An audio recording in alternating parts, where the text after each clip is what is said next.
Chapter 3. The man was fat, red-faced, and sweating profusely. The kind of sweating that could only come from having the muzzle of a small hold-out blaster a meter from one's face. Mara Jade had often seen men in that kind of sweat. Far too often. "Judgment has been passed, Judge Lemos Chatua," she said formally. "Have you any final words to say in your defense?" "Only that your so-called judgment is insane," Chatua ground out. "Because of a single dubious decision. One decision, after 20 years in the judicator's seat, you condemn me to death?" Mara sighed. The sweating was common. The passionate self-serving rationalizations were universal. "You haven't been listening," she said. "A single decision may have brought you to my attention, but it's hardly the reason for your sentence." "Then what have I done wrong?" Chatua asked, his voice half demanding, half pleading. "I've worked hard to dispense the Emperor's justice to the best of my ability, in deeply trying circumstances that were not of my making. How can you hold an occasional lapse of judgment against me?" He was stalling for time, Mara knew, but she was willing to oblige. Even when the evidence was clear and her mind was made up, she never entered into these things lightly. "We're not talking about judgment," she said. "We're talking 5 years of systematic extortion, theft, and influence selling. You've made a second career of levying extra fines and declaring overline surcharges, then shunting the extra money to your friends and supporters." "They were people in need," Chatua insisted. "Is it wrong for a judge to have friends among such people?" "It is when the so-called friendships are based solely on the exchange of money and favors," Mara said, a flicker of sensation stirring in the back of her mind. 2 men were coming through the empty courtroom back there, making their stealthy way toward the chamber door behind her. "That's not friendship," she went on, subtly shifting her weight onto her left leg. "That's circumstantial collusion." "But I've done nothing illegal," Chatua persisted. "You can look at the records, speak to the people involved." And right in the middle of his sentence, the door behind Mara slammed open and a pair of blaster bolts exploded toward her back. The shots never reached their intended target. Mara had already dropped her blaster, letting it fall with a clatter onto the judge's desk, and spun around, yanking out her lightsaber. The magenta blade snap-hissed into existence in front of her, deflecting those first 2 bolts into the walls. Unfortunately for the gunmen, they continued firing. Mara sent their next bolts, 1 each, straight back to their own chests. She waited until both men had crumpled lifelessly to the floor, just to be sure. Then she spun back around, tucking her elbows and twisting her lightsaber, just in time to halt Chatua's desperate lunge across the desk as he tried to reach her dropped blaster. For a long moment, she held the pose, the tip of her lightsaber blade almost touching Chatua's throat. His own hand frozen bare centimeters from her blaster, his face white and contorted with fear and impotent rage. "For the record," Mara said at last, keeping her voice steady, "the innocent never try to shoot an Imperial agent in the back." "You can't win," Chatua bit out, his voice hoarse. "You can kill me. You can kill 100 men like me, but your precious empire is still doomed.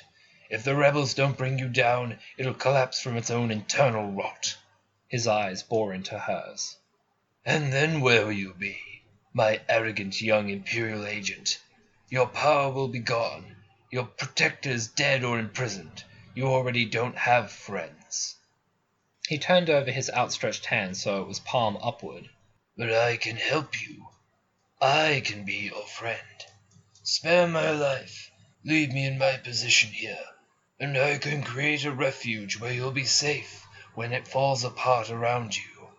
With a flick of her wrists, Mara passed the lightsaber blade through his neck, silencing his voice forever.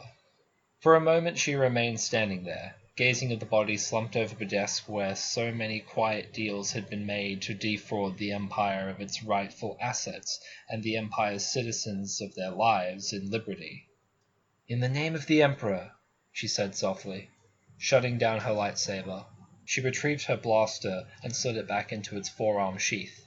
Then, turning back on yet another bit of freshly cleansed corruption, she left the chamber. She passed 15 more people on her way out of the courthouse. All of them stared at her, openly or furtively, as she strode past. None of them was foolish enough to try and stop her. Her rented airspeeder was waiting unmolested where she left it 3 blocks away. Her transport, a heavily modified Sinar Lambda-class shuttle that she'd left on the out-of-the-way field 200 kilometers north, was likewise. She was sitting at the computer desk in her quarters, filling out her report, when she heard the familiar voice in her head say, "My child?" She smiled. "My lord," she responded to the Emperor's silent call. "Your mission?" "Complete," Mara said. "Justice has been done." "Excellent," the Emperor said, and Mara could visualize his thin, satisfied smile. She could also sense that he had a new assignment for her. "And now?" she asked. "Treason," the thought came, and she could feel his dark, brooding scowl. An image flashed into her mind, the picture of a surprisingly young imperial governor, one allied with rebels? Mara felt her lips twist, like that ugly little affair with Governor Chord on Shalconwa 3 standard months ago. Didn't these high-ranking politicians ever learn? His name? Feroz of the Kandaras sector, the Emperor told her. Data sent. Mara looked over at the comm panel. The computer's download light was glowing quite a bit. "Confirmed, my lord." "Then go," the Emperor ordered. "But I warn you, this will not be easy." Mara had to smile at that one. Of course it wouldn't be easy. Easy tasks could never be given to the military or the heavy-handed thugs of the Imperial Security Bureau, or even Lord Vader and the Emperor's and the Executive's massive firepower. The hard jobs, the subtle jobs, those were reserved for the Emperor's hand. "I have confidence in my training," she said. "Go then, and dispense my justice." "I will, my lord," Mara promised. "Yes," the Emperor said, and once again Mara could see his smile. "We will speak again after. Farewell, my child." With that, the image of his smile faded, his voice went silent, and he was gone. For a moment Mara sat motionless, holding on to that last glimpse of his face. On one level, Judge Chatua's dying ploy had a grain of truth. Mara really didn't have any friends. But that was all right. She had her work, and she had the Emperor's approval and respect, and she had the sure knowledge that what she was doing was right. Friendship was a luxury, and something she could do without. The last ray of the Emperor's presence faded away into the darkness of space. Taking a deep breath, Mara turned back to her computer and keyed for the download. She skimmed the data first, catching all the high points. Then she read it more carefully, studying every detail that the Emperor had seen fit to send her. Then, just to be sure, she read it through again. He was right. This wasn't going to be easy. A rumbling in her stomach reminded her that she hadn't eaten since leaving for Judge Chatua's court 15 hours ago. Getting up from the computer, she went into the gallery and pulled out a packet of ribenes with a white glaze.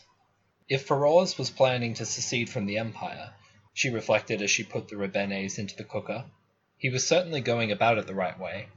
His sector fleet, while laughably small, had been dispersed to a number of different systems close to Poland, where it couldn't be taken out in a single blow, but at the same time couldn't respond quickly to any threat against the capital.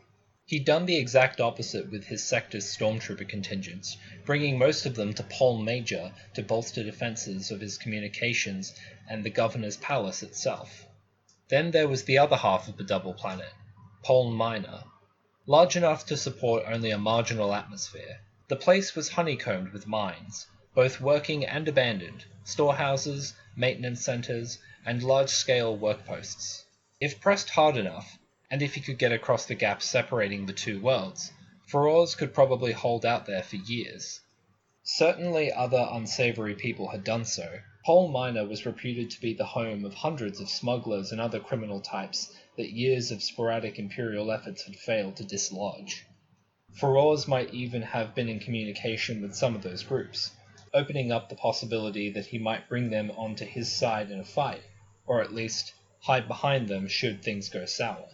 Poln Minor was also the key to any deal he might be making with the Rebel Alliance. A small army could hide within all those abandoned mines, ready to throw against whatever force the Emperor sent in response to Feroz's bid for independence. Between the rebels and his own sector fleet, Feroz might be willing to gamble that he would be more trouble than he was worth, especially that far out of the Empire's periphery. And finally, just to make things interesting, Pol Major had over the years also become home to dozens of different non-human species, many of them unknown groups who had apparently drifted in from wild space in the unknown regions and settled in and around the capital. The ISB section of Mara's report warned that some of those aliens might be mercenaries brought in by the governor. Even if that proved to be untrue, the mere presence of unknown aliens with unknown abilities and temperaments always added an extra layer of risk to the ground operation. Feroz was smart enough to know that and exploit it. At least Mara now understood why the Emperor had chosen her for this mission. Someone had to slip into Pol Major, get to Feroz, and dispatch him before any of the defenses and responses could be triggered and launched. Feroz's probable successor, General Corfiolano, was about as unimaginative a military commander as could be imagined. But the ISB profiled him as stolidly loyal and certainly capable of taking back the capital and evicting whatever rebels Feroz might have already brought in. The cooker signaled, and Mara pulled out the tray and took it back to her desk. Setting it down beside the computer, she pulled up the map section of the report. The first step, obviously, was to get to the Poln system. Her current ship was capable of enough transport, but arriving on Pol Major in an Imperial shuttle wouldn't be a very smart thing to do. Her very first step, therefore, would be to get herself a more inconspicuous ship. Once she was on the ground, the next step would be to get into the governor's palace. Given all the extra stormtroopers Feroz had brought in, it might be handy for Mara to bring in a few of her own, for both reconnaissance and possible cover. She felt her lip twist as she gnawed a bite of cream-glazed meat off the ribene bone. She'd worked with the other Imperial forces over the years, of course, many times, but that didn't mean she'd ever really liked it. Commandeering temporary allies meant revealing at least part of her identity, even if it was just the fact that she was a vaguely defined Imperial agent. Such revelations automatically added to her vulnerability. Worse, walking into a local garrison or fleet anchorage meant taking whatever they had available, whether good and competent, or lazy and useless. Picking out random stormtroopers was an even shakier proposition these days, given Vader's habit of periodically combining the ranks and transferring all of the best and brightest to his own personal 501st Legion. On the other hand, there was a group of stormtroopers Mara had worked with before, a group that had proved itself capable, competent, and trustworthy. A group that even had its own shabby-looking transport. The downside was those particular stormtroopers were military deserters. Taking another bite, Mara keyed for one of her private consolidations of search files. Back on Shelconwa, after the unpleasantness with Governor Chord, she'd told Larone and the other 4 troopers to get off the planet and stay out of sight and out of trouble. The first part of that order they'd obeyed. The rest they hadn't. She ran her eyes down the list of little news tidbits that her search engine had gleaned from the Empire's vast information networks over the past 3 months.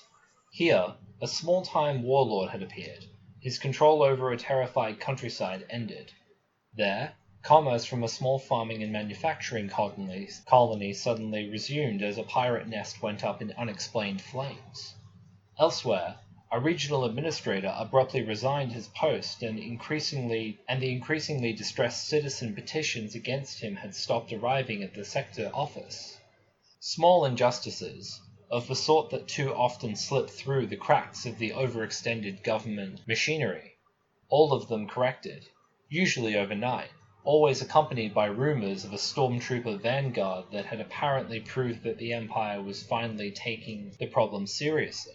And somewhere in the vicinity of every one of those incidents, buried unnoticed in the thick stacks of docking listings, had been a Sawantech TL-1800 transport, always with a different ship's ID, of course, but always the same ship. The self-named Hand of Judgment was alive and well, and cutting a private fire line through the galaxy's criminals and petty tyrants. Mara had been following the group's movements since Shalconwa with decidedly mixed feelings. She'd looked into their story as to how and why they'd deserted their posts, and as far as she could tell it had more or less checked out, though a lot of key evidence had been buried or destroyed by the ISB's cover-up specialists. She'd thought about bringing in Lerone and the others and getting them acquitted at a proper trial so that they could return to the Imperial service they'd been trained and sworn to serve, the service that desperately needed men of their quality. On the other hand, the ISB would be out for vengeance, and with the distractions inherent in Mara's job, she knew she couldn't even guarantee a fair trial, let alone an acquittal, and she had to admit that Lerone and the others had found a niche for themselves in bringing Imperial justice to the galaxy on a more informal basis. The long-term question of what to do with them was still without an answer. The short-term question, though, was much clearer. They were going to Pole Major with her, whether they liked it or not. There was still the matter of finding them, of course. For that, Mara had her computer, its predictor capabilities, and her history of Lerone's recent movements. More important, she had the Force. She finished clearing the meat off the last of the Rebenes and set the tray aside. The last record she had of the Hand of Judgment placed them in the middle of a minor water dispute in Griran province on the planet Hapor. Taking Hapor as a center point, she keyed for the summary of nearby citizen petitions, complaints, and back-pocket police and military reports. After a few minutes of consolidation on the computer's part, a few more minutes of reading on Mara's, and she had narrowed it down to 3 likely possibilities. Taking a deep breath, she stretched out to the Force. She hadn't spent much time with the renegades, but that brief period had been hardened in the fire of combat against mutual enemies. Deep within her, Mara understood those men, had an indescribable yet solid sense of how they thought and acted, and as she gazed at the possibilities, letting her mind focus in on those missions and the multidimensional images of the 5 stormtroopers, one of those listings slid inexorably to the foreground. She had them. She took another deep breath, allowing the focus of her mind to open up, letting in the gentle breezes from a transport's air system, the coldness of the control panel beneath her hand, the delicate leftover smell of the Rebenes. Standing up, she headed for the cockpit and keyed in the startup sequence. The minor world Elagaso, where a local election had been blatantly rigged, was the spot that logic and intuition told her would be Lerone's next target. The planet was a good distance away, but her ship had a better-than-average hyperdrive, and she would be able to get there within a day or 2. It was unlikely that Lerone would be able to arrive, assess the situation, make a plan, and deal with the crooked politicians before then.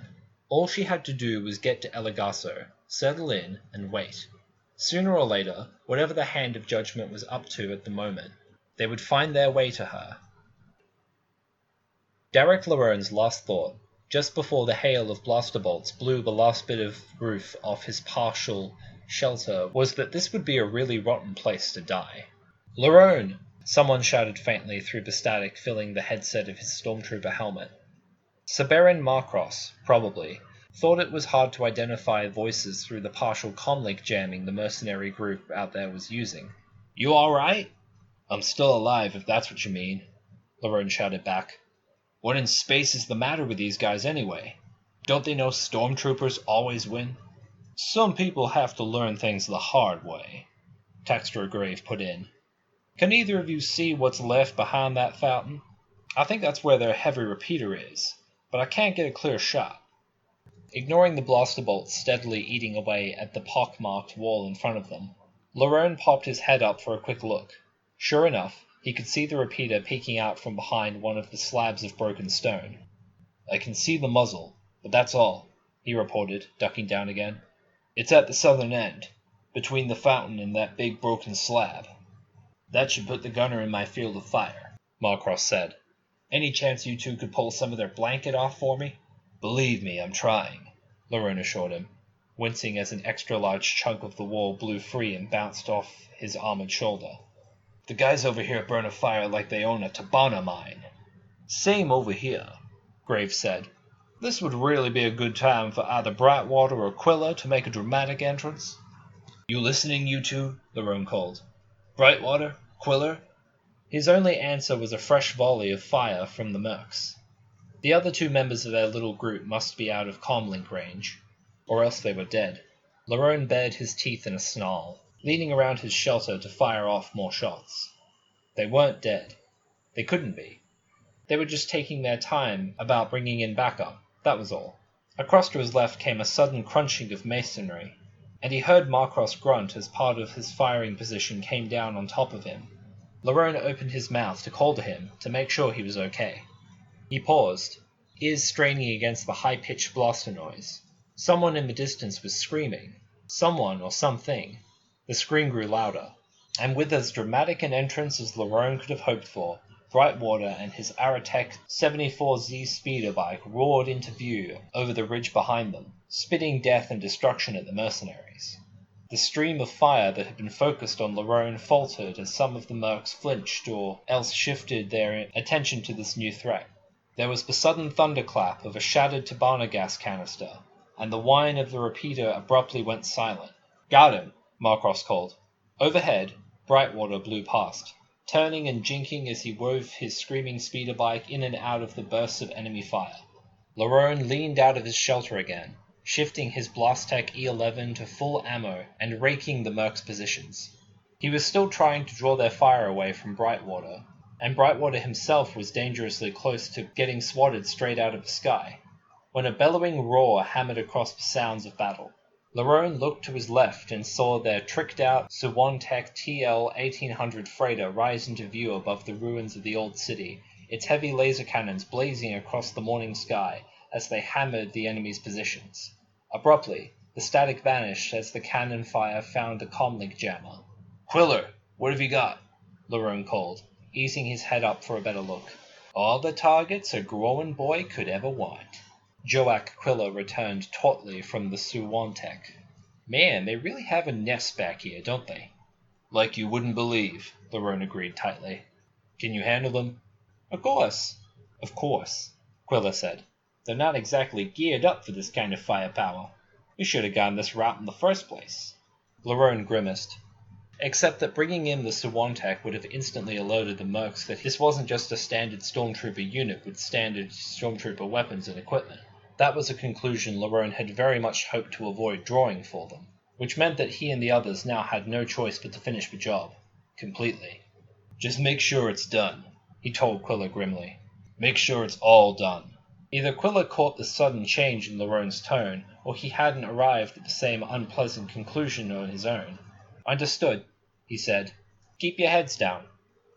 Fortunately, Lerone supposed it was fortunate anyway, this particular band of mercenaries didn't seem interested in survival if survival meant surrender. By the time Lerone and the others were finally able to leave their splintered cover points, all 50 mercs were dead, and it was way past time to go. A standard hour later, having hurried through the abbreviated round of thanks from the grateful farmers, who now had their land and their lives back, the 5 stormtroopers were now aboard the Suwantech and getting the blazers out of there. "Well, that was fun," Quiller commented from the helm as the sky faded around them, turning from blue to dark blue to starlit black. "Speak for yourself," Grave grunted as he applied a burn patch to his arm. His 5th, Lerone noted, and that was just the ones he could see. "That's one more set of armor down the disposal. My 3rd in 2 months, if anyone's counting. That's because you insist on standing while you line up your shots," Brightwater said.